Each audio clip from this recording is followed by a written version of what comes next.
श्रीमते रामानुजाय नमः। भक्ति प्रभाव भवदद्भुत भावबंध संदुक्षित प्रणयसार रसौकपूर्णः वेदार्थ रत्ननिधि रच्युत दिव्यधामा जीयात् परांकुश पयोधि रसीम भूमा। பராங்குஷன் என்று சுவாமி நம்மாழ்வாருக்கு ஆச்சரியமான திருநாமம். அந்த திருநாமத்தோடு இருக்கக்கூடிய ஆழ்வார் ஒரு கடலாக திகழ்கிறார்.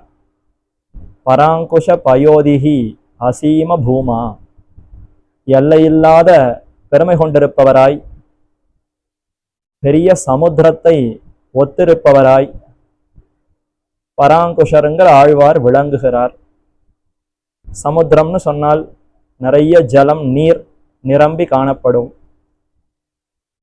அலைகள் மேலே மேலே எழுந்து கிளர்ந்து வரக்கூடிய ஒரு நிலையாக இருக்கும். முத்து, பவழம், வைரம், மாணிக்கம்னு அனைத்து ரத்தனங்களுக்கும் இருப்பிடமாக இருக்கும். பல்வேறு ஜீவராசிகளுக்கு வசிப்பிடமாக இருக்கும். உலகத்தவர்கள் அனைவருக்கும் ஆச்சரியகரமாய் மகிழ்ச்சியை கொடுப்பதாக இருக்கும். இதெல்லாம் சுவாமி நம்மாழ்வாரிடத்திலே அற்புதமாக அமைந்திருக்கிறது. பக்தி பிரபாவ பவதத்புத பாவபந்த சந்துக்ஷித பிரணயசார ரசௌக பூர்ணஹா. இவரிடத்துல நீர் நிரம்பி இருக்கிறது. சமுத்திரத்துல எப்படி ஜலம் நிறைந்து காணப்படுமோ அதே மாதிரி இவரிடத்துல மிகுந்த ஒரு நல்ல நீர், அந்த தன்மையானது இவரிடத்தில் அமைந்திருக்கிறது. சமுத்திரம்னு சொன்னால் உப்பு சமுத்திரம், ஒரே உப்பு நீராக அமைந்திருக்கும். ஆனால் ஆழ்வாரிடத்திலே என்ன தன்மை? இனிமையான தன்மை. தேனும் பாலும் கண்ணலும் அமுதுமாகி தித்தித்து என்று தேனே பாலே கண்ணலே அமுதேன்னு இருக்கக்கூடிய எம்பெருமானை எப்போதும் அனுபவிக்கிறார். அதனால இனிமையான ரசம் கொண்ட நீர் ஆழ்வாருடைய திருமேனி முழுக்க பரவி இருக்கிறது. அது என்னதுன்னா பக்தி. பக்தியே நீராக ஜலம் போன்று ஆழ்வாருடைய திருமேனி முழுக்க பரிமளிக்கிறது, பிரகாசிக்கிறது. திருமேனி முழுக்க அன்பே வடிவமானவர். கிருஷ்ண திருஷ்ணா தத்துவம் என்று ஆழ்வாருக்கு பெருமை. கண்ணனிடத்துல ஆசை, அன்பு, காதல். அந்த காதலுக்கு ஒரு உருவம் கொடுத்தால், வரைந்தால் அவரே ஆழ்வாராம். பக்தியை உடையவர் ஆழ்வாரா, பக்தியே ஆழ்வாரான்னா பக்தியே ஆழ்வார், காதலே ஆழ்வார் என்கிற அளவிற்கு ஆழ்வாருக்கு எம்பெருமானிடத்துல பிரேமம், காதல். பக்தி பிரபாவ, அந்த பக்தியினுடைய பிரபாவம், பெருமையினாலே பக்தி பிரபாவ பவதத்புத பாவவந்த சந்துக்ஷித, ஒவ்வொரு க்ஷணமா அந்த எம்பெருமான அனுபவிக்கிறார். அதனால அற்புதமான அந்த எண்ண ஓட்டங்கள், மனதால பெருமான சிந்திக்க சிந்திக்க பல வகைப்பட்ட பாவங்கள், பல வகைப்பட்ட இனிமை, அன்பு, பல வகைப்பட்ட அந்த குணங்கள் எல்லாம் ஆழ்வாரிடத்துல பலவிதமான அனுபவத்தை கொடுக்கிறது. சந்துக்ஷித பிரணயசார ரசௌக பூர்ணஹா. அதனாலே பிரணயம், அன்பு, அது காதல் பெருமானிடத்துல கொழுந்து விட்டு வளருகிறதாம். மேலே மேலே காதல் வளர்ந்து கொண்டே போகிறது. உலகத்தவர்களிடத்துல அன்பு, காதல் மிகுமான்னு பார்த்தால் ரொம்ப மிகவே மிகாது. தாம்பத்திய வாழ்க்கைன்னு தொடங்குவர்கள், கல்யாணமாகும், கணவன் மனைவி என்று கல்யாணம் ஆயிட்டுன்னா 1 வருஷம் 2 வருஷம் சேர்ந்து ஓஹோன் அன்பு பரிமாற்றத்தோடு இருக்கும். ஆனால் மாசம் ஏற ஏற, வருடம் ஏற ஏற 2 பேருக்கும் ஒன்னும் அன்பு அந்த அளவுக்கு அதிகமாகுமான்னா குறைந்து தான் போகும். நீ என்ன செய்து விட்டாய், நான் என்ன செய்து விட்டேன்னு ஒருத்தருக்கு ஒருத்தர் வாக்குவாதம் பண்ணி கொண்டு, ஒருத்தர் முகத்தை ஒருத்தர் பார்ப்பதற்கு கூட ரொம்ப நேரம் செலுத்தாமல், பார்ப்பதற்கு கூட அப்படி ஒன்றும் அன்பு இல்லாமல், இப்படியெல்லாம் தான் ஆகுமே தவிர உலகத்துல அன்புங்கிறது நீடித்து இருக்குமா? எங்கேயுமே அன்புங்கிறது குறைந்து தான் போகும். ஆனால் அபராகிருதமாய் திவ்யமான எம்பெருமானிடத்துல அன்பு, காதல் என்றால் அது வளர்ந்து கொண்டே போகும், ஒரு நாளும் தேயாது. அதனால மேலே மேலே கிளர்ந்து எழக்கூடிய அந்த காதல், அதுவே நீராக இனிமையான ஒரு ஜலத்தை போலே ஆழ்வாருடைய அந்த திருமேனி முழுக்க பரவி இருக்கிறது.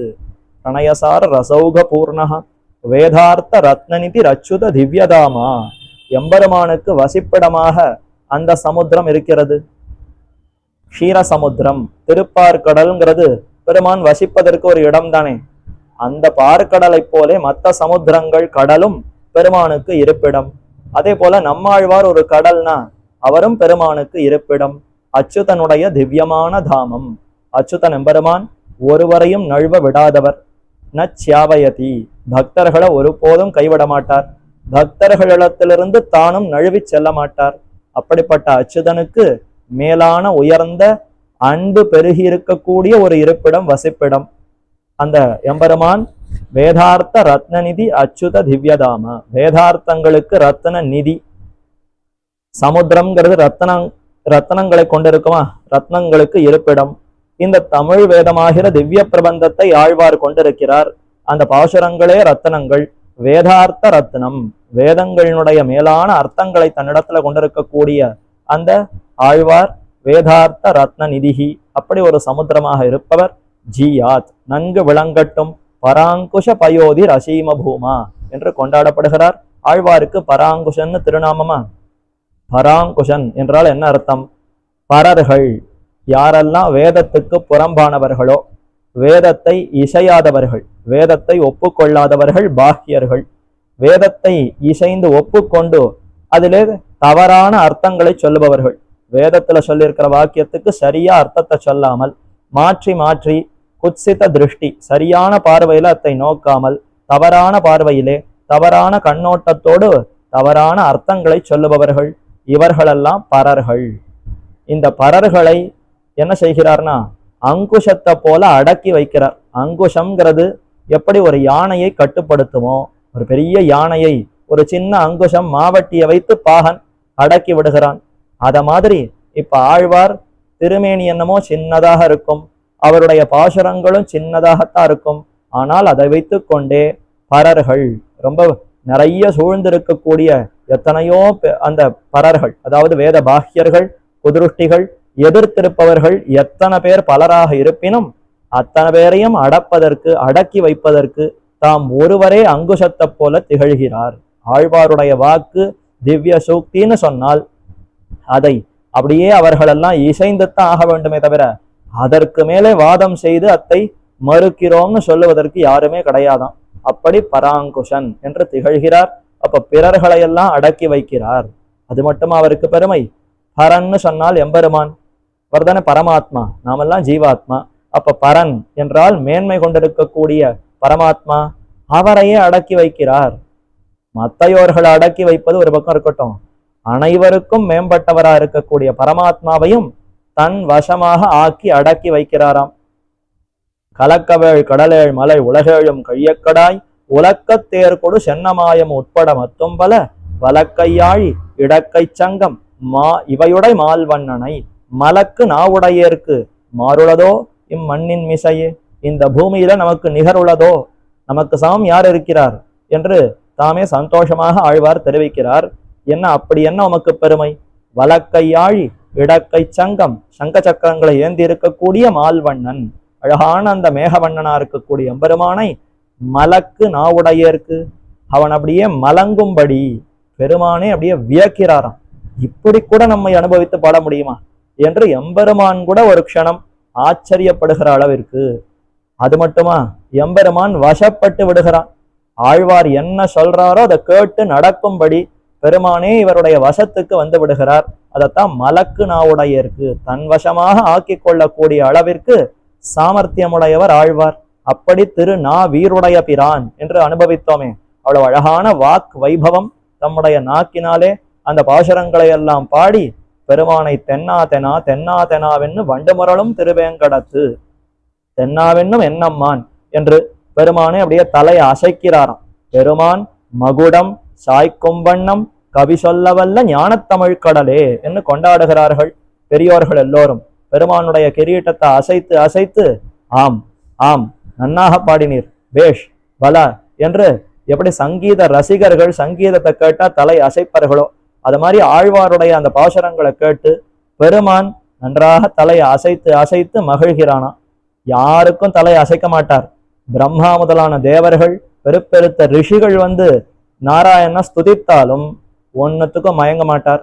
ஆனா ஆழ்வார் பாசுரத்தை சொன்னால் மயங்கி குழந்தைய போல அவருக்கு வசப்பட்டு விடுவார்.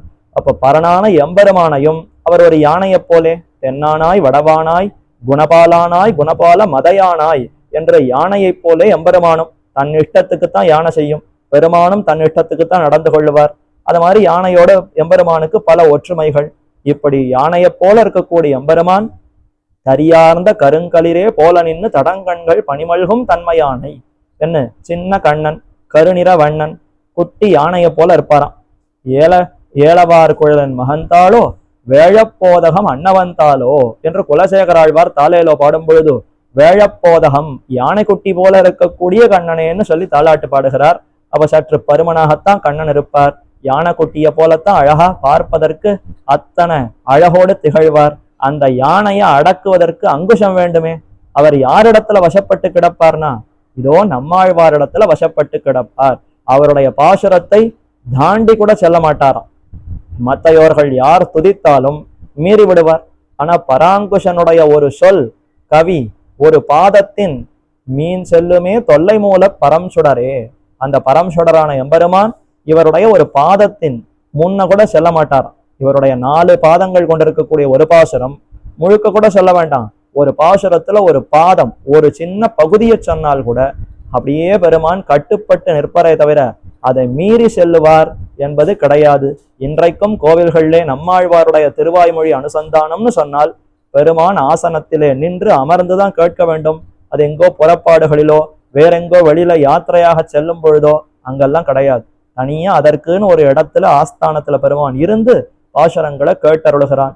அத்தகு பெருமை கொண்டிருக்கக்கூடியவன். ஆக எம்பெருமானையே அடக்கி வைக்கக்கூடிய ஆழ்வார் பராங்குஷன் என்று கொண்டாடப்படுகிறார். அப்பேற்பட்ட ஆழ்வாருடைய திருவடிகளுக்கு பல்லாண்டு பாடுவோம். பராங்குஷருடைய திருவடிகளுக்கு கைங்கரியங்களை புரிவோம். ஆழ்வார் திருவடிகளே சரணம். எம்பெருமானார் திருவடிகளே சரணம். ஜீயர் திருவடிகளே சரணம்.